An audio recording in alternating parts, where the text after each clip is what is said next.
tôi sẽ nên ở cái và cùng một kênh YouTube của nó bằng phậtរបស់ខ្ញុំហើយនៅក្នុង channel នេះខ្ញុំនឹងធ្វើវីដេអូជាច្រើនដែលតាក់ទងជាមួយនឹង 3D render tip and trick ជាច្រើនទៀត tutorial full ដែលខ្ញុំធ្លាប់ធ្វើពីមុនហើយនឹង 3D ថ្មីដែលខ្ញុំនឹង experiment ជាច្រើនទៀតនៅក្នុង channel មួយនេះហើយសម្រាប់វីដេអូដំបូងនេះខ្ញុំនឹងយកវីដេអូ tip and trick ជាច្រើនដែលខ្ញុំធ្លាប់ធ្វើនៅក្នុង TikTok ហើយយកវាមកដាក់នៅក្នុង one video តែម្ដងអញ្ចឹងអ្នកនរគ្នាបើចូលចិត្តវីដេអូចេះកុំភ្លេច like ហើយ subscribe ហើយ enjoy the video Bye. នៅក្នុង Blender object របស់អ្នកមិនជាប់នឹង grid ដោយសារប្រវត្តិនោះទេប៉ុន្តែដើម្បីឲ្យវាជាប់ចុចលើ snap រួច drop down ហើយបើក absolute increment snap វិធីនេះនឹងធ្វើឲ្យវត្ថុរបស់អ្នកជាប់នឹង 3D grid ដោយសារប្រវត្តិតែអ្នកធ្លាប់បង្វិល object មួយនៅក្នុង Blender ហើយវាចម្លែកអត់ origin របស់អ្នកប្រហែលនៅកន្លែងខុសហើយចុច right click ទៅកាន់ set origin ហើយជ្រើសរើស origin to geometry ដូចឈ្មោះរបស់វាបានបង្ហាញវានៅកំណត់ origin នៅចំកណ្ដាល object តែម្ដងប្រសិនបើអ្នកចង់បាន origin នៅចំណុចជាក់លាក់មួយនៅលើ object របស់យើងចូល edit mode ជ្រើសរើសកន្លែងដែលអ្នកចង់ឲ្យ origin ស្ថិតនៅចុច shift s ហើយជ្រើសរើស cursor to selected ឥឡូវនេះបដូរត្រឡប់ទៅ object mode វិញចុច right click ហើយ set origin to 3D cursor នេះជាវិធីងាយស្រួលនិងលឿនបំផុតដើម្បីរៀបចំកាមេរ៉ារបស់អ្នកដំបូងចុចលើ icon កាមេរ៉ានេះដើម្បីចូលទៅក្នុង camera view បន្ទាប់មកចុចអក្សរ N ដើម្បីបើក side panel ហើយនៅខាងក្រោម view tab ធីកប្រអប់ lock camera to view ឥឡូវនេះអ្នកអាចអូសនៅពង្រីកនៅក្នុង camera view បានដូចទៅនឹងអ្វីដែលអ្នកធ្វើនៅក្នុង viewport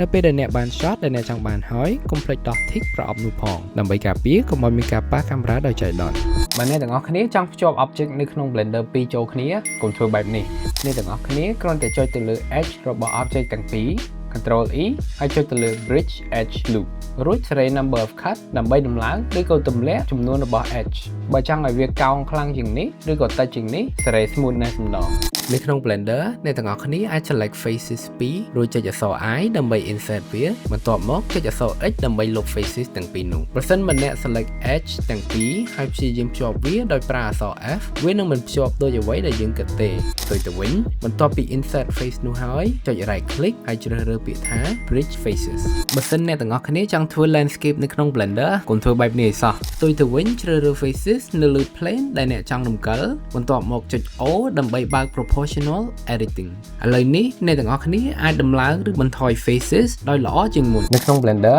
បើអ្នកទាំងអស់គ្នាចង់ឲ្យ game object របស់យើងកោងគឺយើងចុច Control B ប៉ុន្តែถ้าបើយើងចុចអក្សរ P កំឡុងពេលដែលយើងកំពុង bevel វានឹងយើងអាចកែតម្រង់របស់វាបានហើយបើអ្នកទាំងអស់គ្នាចុច Control B រួចទៅកាន់ជ្រុងខាងក្រោមផ្នែកខាងឆ្វេងនៅទីនោះអ្នកនឹងឃើញ setting ដើម្បីកែតម្រង់ bevel ជាច្រើនទៀតបើយើងចុចទៅលើពាក្យថា custom យើងអាចធ្វើជាចន្ទាក៏បានធ្វើជាសសរក៏បាន creative ទាំងអស់ហ្នឹងគឺនៅលើអ្នកទាំងអស់គ្នានៅក្នុង Blender យើងអាចចុចអក្សរ E ដើម្បី extrude វត្ថុមួយប៉ុន្តែយើងធ្វើមិនទៅបើ face របស់យើងត្រួតស៊ីគ្នាពេល extrude ចូលក្នុងចុច Alt ឬ Option E ហើយជ្រើសរើស extrude manifold នេះអនុញ្ញាតឲ្យយើង extrude faces ទាំងអស់របស់យើងចូលទៅក្នុង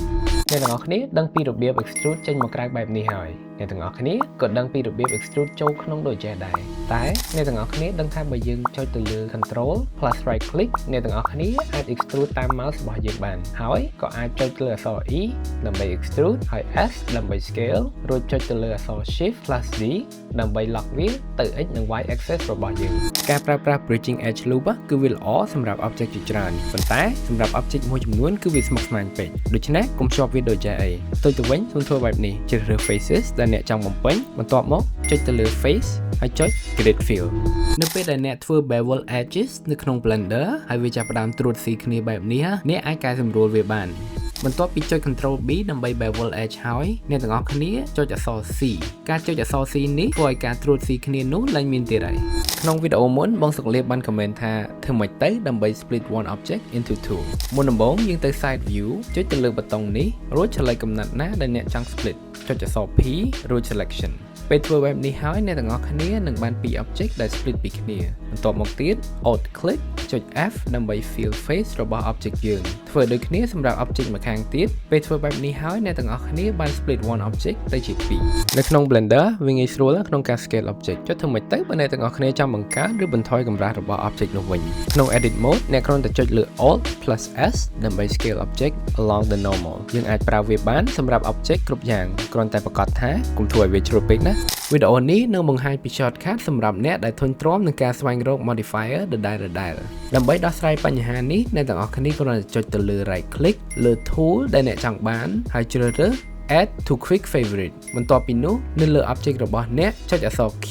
និងបង្ហាញជម្រើសដែលអ្នកបានដាក់ចូលទៅក្នុង favorite នោះកុំខ្ជះខ្ជាយពេលរបស់អ្នកបន្ថែម geometry លើសលប់បែបនេះយើងគ្រាន់តែជ្រើសរើស edges ដែលអ្នកចង់ពង្រាបចុច Shift E រួចអូស cursor របស់អ្នកវិធីនេះបង្កើន edge crease និងជួយសន្សំសំចៃ geometry ដែលលើអ្នកទាំងអស់គ្នាមិនបាច់ទាយទៀតទេនៅពេលដែលតម្រឹម object របស់អ្នកយើងគ្រាន់តែជ្រើសរើស object ដែលអ្នកចង់តម្រឹមចូលទៅក្នុង edit mode ជ្រើសរើសកន្លែងដែលអ្នកចង់ដាក់ object នឹងពីលើចុច Shift S ហើយជ្រើសរើស cursor to selected សម្រាប់ object ផ្សេងទៀតរបស់អ្នកត្រូវប្រកាសថា origin នៅខាងក្រោមវាបន្ទាប់មកចុច Shift S ម្ដងទៀតហើយជ្រើសរើស selection to cursor អ្នកទាំងអស់គ្នាដឹងហើយពីរបៀបដំឡើងពន្លឺធម្មតានៅក្នុង Blender ប៉ុន្តែអ្នកទាំងអស់គ្នាដឹងអត់បើយើងបញ្ចូល negative value ទៅក្នុង power វានឹងកាត់បន្ថយពន្លឺពីតំបន់នោះប៉ុន្តែសូមបញ្ជាក់ថានៅពេលនេះវាដំណើរការទៅក្នុង cycle តែប៉ុណ្ណោះដើម្បីកាត់វត្ថុមួយឲ្យមូលល្អនៅក្នុង Blender សូមកុំធ្វើបែបនេះជាដំបូង select object ដែលអ្នកចង់ធ្វើឲ្យមូលចូលទៅក្នុង edit mode រួចចុច alt ហើយ select edges ដែលអ្នកចង់ធ្វើឲ្យមូល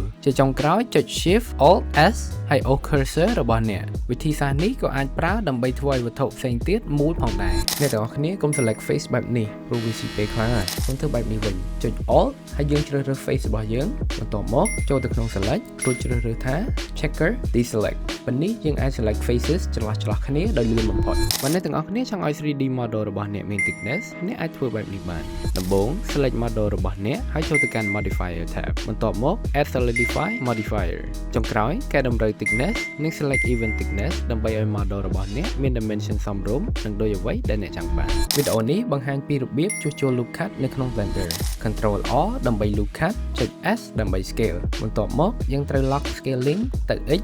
Y ឬក៏ Z axisហើយចុចលើលេខ0ដើម្បីតម្រង់ loop cut នោះវីដេអូនេះបង្ហាញពីវិធីដែលល្អបំផុតដើម្បី undo transformation នៅក្នុង Blender ដំបូងជ្រើសរើស object របស់អ្នក Alt plus R ដើម្បី undo rotation Alt plus G ដើម្បី undo location Alt plus S ដើម្បី undo scale HDRI គឺជាជម្រើសដ៏ល្អមួយសម្រាប់ការដាក់ពន្លឺធម្មជាតិប៉ុន្តែធ្វើម៉េចទៅបើយើងមិនចង់បាន HDRI នៅក្នុង background ដើម្បីជៀសវាងបញ្ហានេះចូលទៅកាន់ render properties ចុច film ហើយចុច transparent ដោយធ្វើបែបនេះ HDRI នឹងបាត់ពីក្នុង render ចុងក្រោយប៉ុន្តែវានៅតែផ្ដល់ពន្លឺសម្រាប់ scene របស់អ្នកដដែលហើយអ្នកក៏អាចបន្ថែម background ថ្មីរបស់អ្នកបានផងដែរតែអ្នកធ្លាប់ឆ្ងល់អត់ថាអ្វីទៅដែលបណ្ដាលឲ្យមានការ lag ខ្លាំងនៅក្នុង scene របស់អ្នកពេលកំពុងប្រើ viewport ចុចព្រួញតូចចូលទៅក្រោមនៅកន្លែងនេះហើយ tick for all statistic ឥឡូវនេះដោយជ្រើសរើស object ផ្សេងៗរបស់អ្នកអាចមើលឃើញចំនួន vertices faces និង edges ដែលវាមានប្រសិនបើចំនួនណាមួយហាក់ដូចជាខ្ពស់ខ្លាំងពេកសូមសាកល្បងបន្ថយ subdivision count ឬប្រើ decimate modifier